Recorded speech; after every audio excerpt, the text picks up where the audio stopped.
the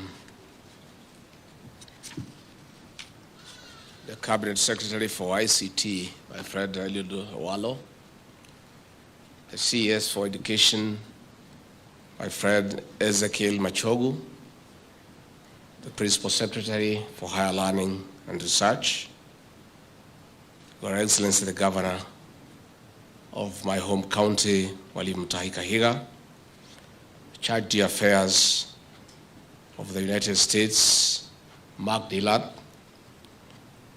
the Vice Chancellor of this great institution,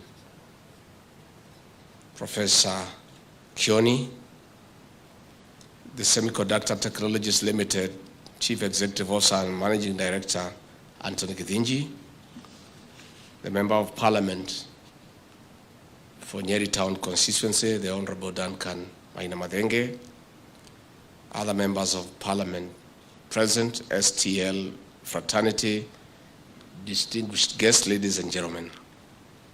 I'm excited to preside over the launch of the Alboran, a product of the Semiconductor Technologies Limited, here at the prestigious Dedan Kimathi University of Technology. This is one of the most advanced semiconductor manufacturing systems designed in Africa. It is a demonstration that we have the potential of leading the continent in all aspects of technology, in driving sustainable development towards the Kenya we want and the Africa we want, where nobody is left behind. I'm particularly delighted that this milestone is achieved in Nyeri, my motherland, where I was born and brought up. This means that the young people in this region have an added advantage in accessing better technical support if they align their digital startups to this innovation. Ladies and gentlemen, I allow the partnership between the Dedan Kimathi University of Technology and the STL in realizing this milestone. It is a testament that if we need to achieve our Vision 2030 and sustainable development as guided by Agenda 2030 of the United Nations, partnership is a must. I'm particularly excited that STL settled on Dedan Kimathi University of Technology, focused on solution-driven innovations. Theory education alone cannot help us emerge as a lead in digital economy in Africa. We must blend academic work with hands-on professional experience. This can only happen when we allow innovation enterprise, such as STL, to collaborate with our learning institutions. Ladies and gentlemen, it is therefore the reason that I give priority to this launch from the hundreds of invitations that I receive daily. Because anywhere that people, in a program that creates jobs, is a priority for President William Ruto and I. In our pillars of catapulting the country to the next level of development, the Kenya Kwanza administration has identified science and technology as the conveyor belt to delivering our promise. Demand-led innovation in manufacturing is at the heart of the Ruto administration. That is why today it is important as we launch a system that responds to the demands of the market. And indeed, the semiconductor sector is one of the most crucial components of the digital industry. Almost every electronic device we have today is built on semiconductors, from smartphones, fridges, cars, laptops, among others, rely on chips. This is because we have seen the potential of this sector in dealing with one of our most urgent challenges of youth unemployment. As a government, we want to harness creativity to generate more and decent jobs for the 5.7 million job-seeking youth so that they can contribute to the delivery of the Kenyan Kwanza plan and build their motherland. On this note, I appreciate the support of STL to the youth in offering 70% of your employment to the people between the ages of 20 to 35 years. His Excellency President William Ruto and I will offer the requisite support to our learning institutions, development partners and friends in creating jobs and other opportunities for the people of Kenya. I also seize this opportunity to thank the United States government for the support and partnership. Ladies and gentlemen, under our plan, we promise to create 100,000 kilometers digital superhighway. To establish and reap the benefits of the fifth industrial revolution, we need the best technology. STL and the Dedan Kimathi University of Technology have shown us that we have all that it takes. Best technology is no longer a trickle down from the developed world. With the manufacturing of semiconductors and other forms of information in Kenya, we have disrupted the status quo with bottom-up flow of technology. We are proving to the world that we are not only consumers, but also producers of top-notch technology. At this point, I acknowledge the academic excellence support from STL to the university, especially in science, technology, and mathematics. I commend the STL for training over 150 engineers in chemical, mechanical, electrical, and mechatronics disciplines. Ladies and gentlemen, the skills and ingenuity showcased in this launch of the Alboran semiconductor is a kicker towards making Kenya an exporter of technology in the region and globally. In return, this will build the reputation of our nation as a leader in solution-driven innovation, attracting more foreign investment, especially by tech giants, into the digital economy. With such efforts, I can already see the Silicon Savannah across the bridge. For this reason, I encourage STL to upscale manufacturing of the semiconductor system, silicon wafer processing, nanotechnology, materials, among others. As we also grow in technology, digital threats linger. This calls for strong cybersecurity infrastructure.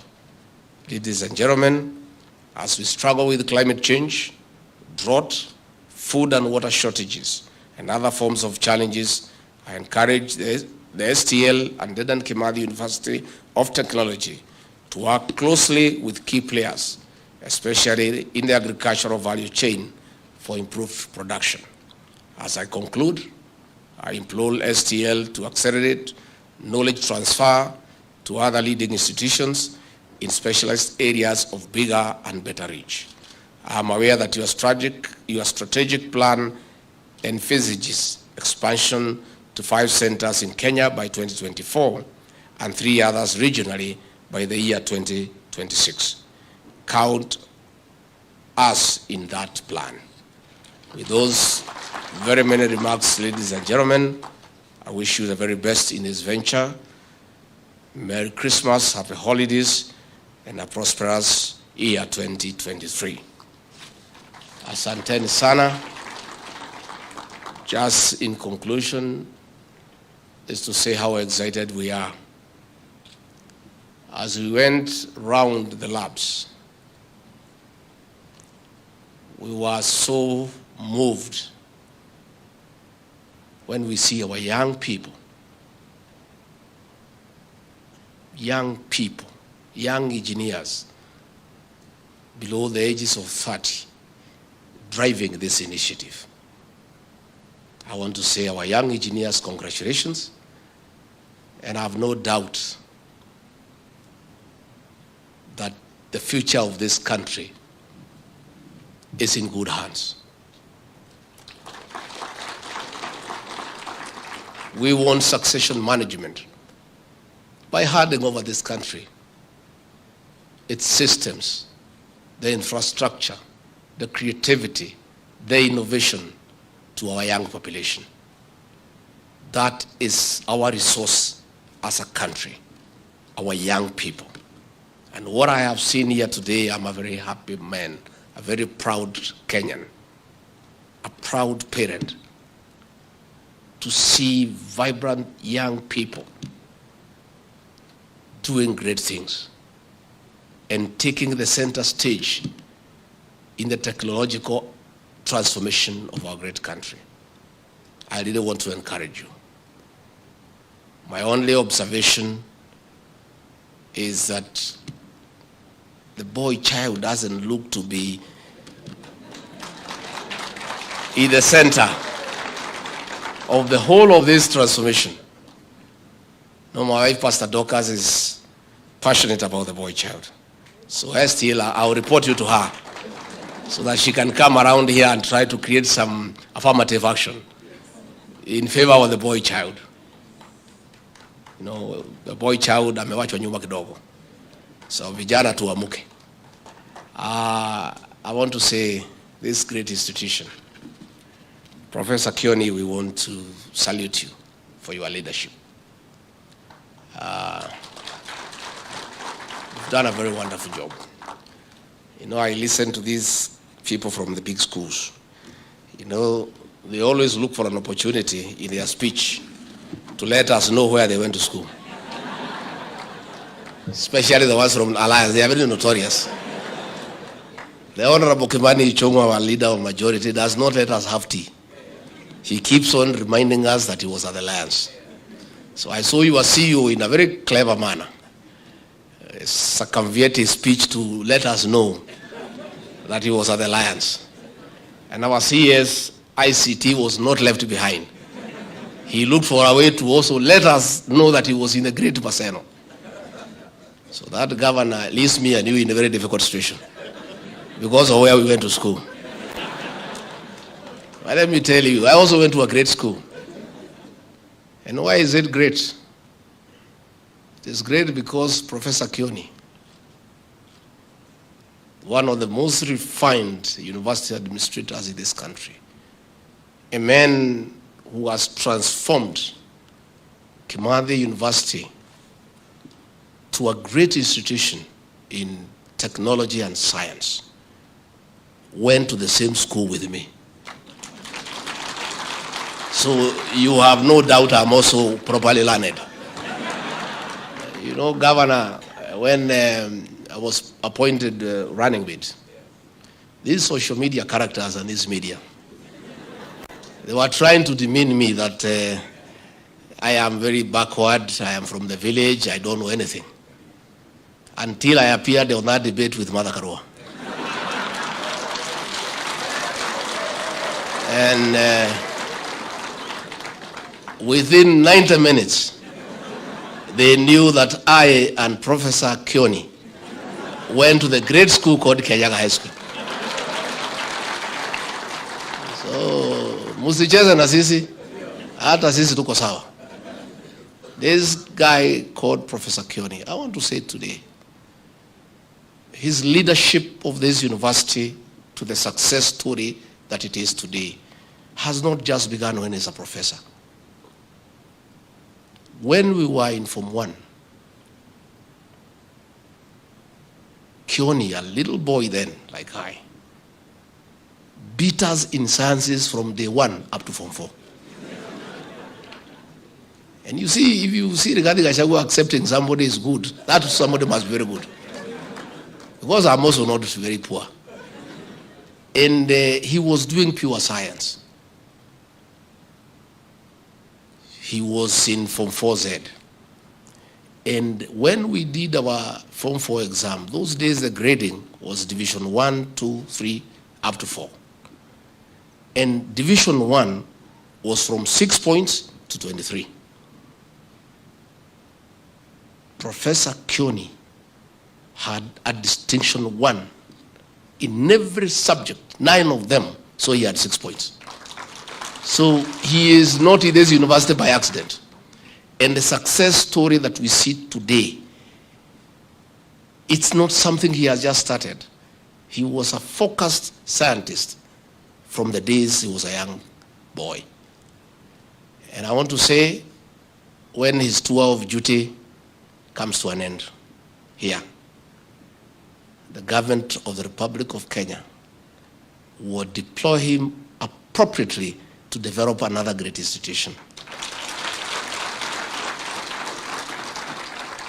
And I also want to say this, Kimathi University is very dear to me. I come from here. It is named after Field Marshal Dedan Kimathi, the hero of our liberation struggle. The Field Marshal who led the battle in the Abadeas and Mount Kenya to drive the British colonialists and the Home Guards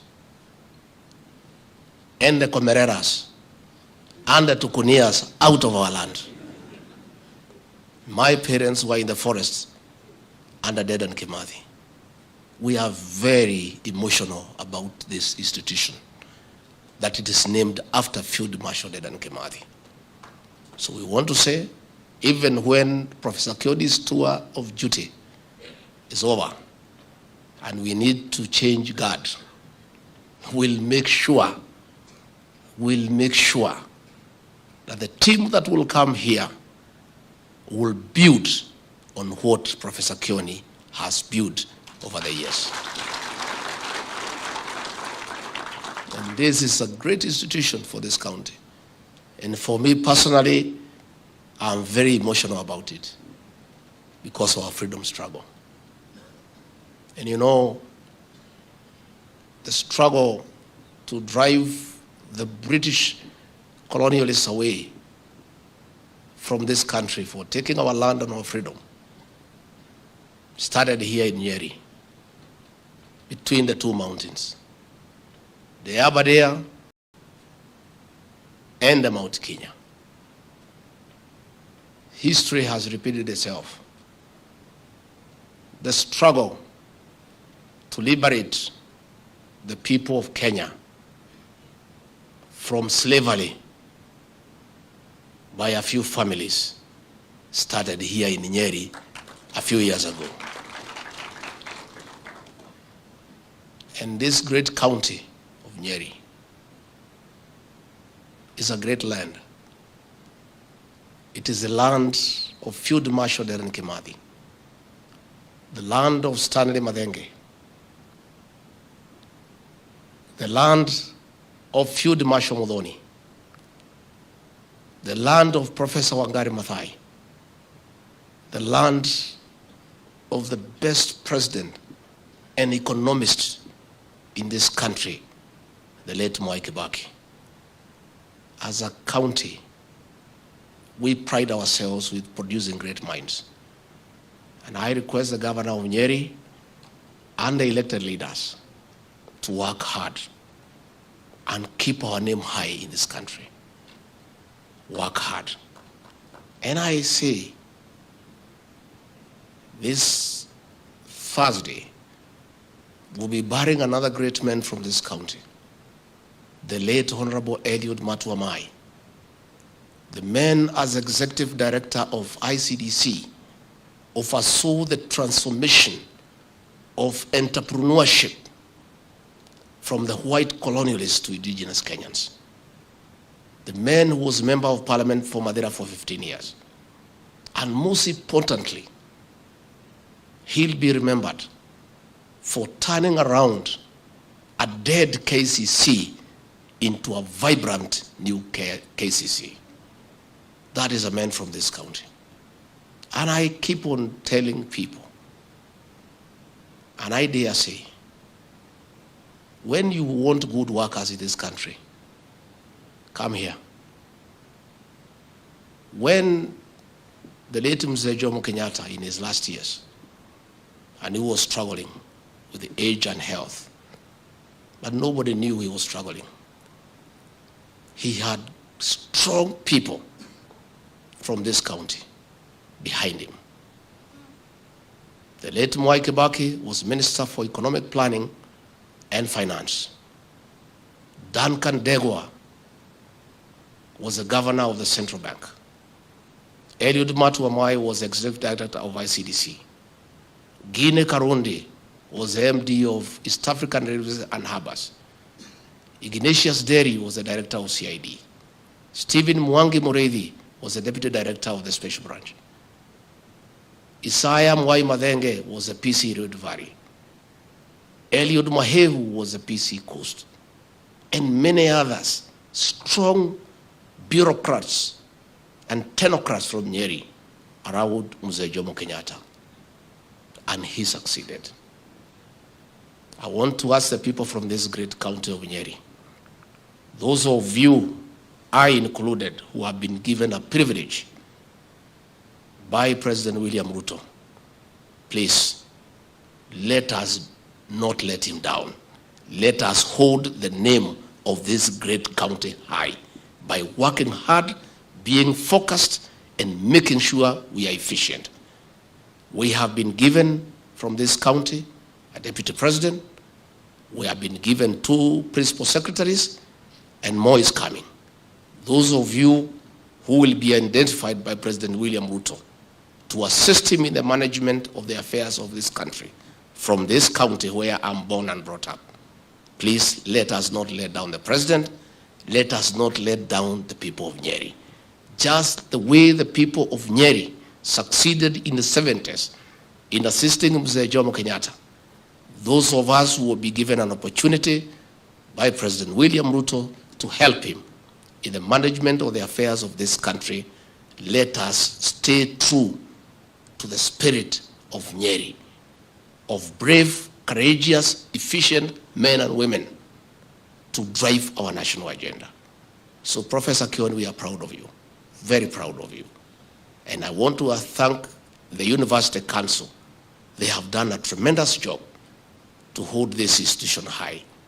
And I want to urge every person, not just in this county, but across the whole country, those of us who have been given a privilege to serve, to give it our all, to give it our all for the sake of our country.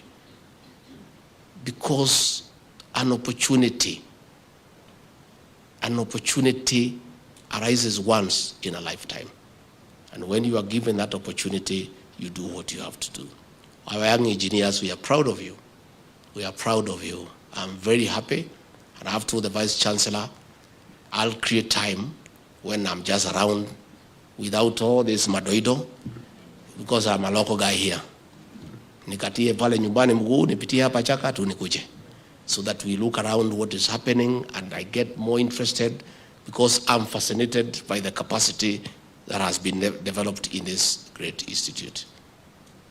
Kwa hayo mengi sana, ningetakia nyinyi Christmas njema.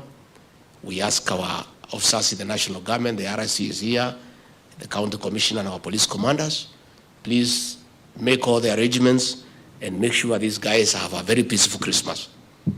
Wale watu wachache wa kuharibu mrokote hao yote muwafungie mpaka tutoke Christmas, so that they can allow these people to enjoy in peace. You know, we only have 1% that is troublesome, just one, and that 1% can create hell for everybody. So I want to urge our officers of security, there's no Christmas for you, unfortunately, but that is your job, you look for it. As we enjoy, and the rest of Kenyans enjoy, na nyinyi mtuange kazi to make sure that we enjoy. That is your job description, especially during this Christmas festive season.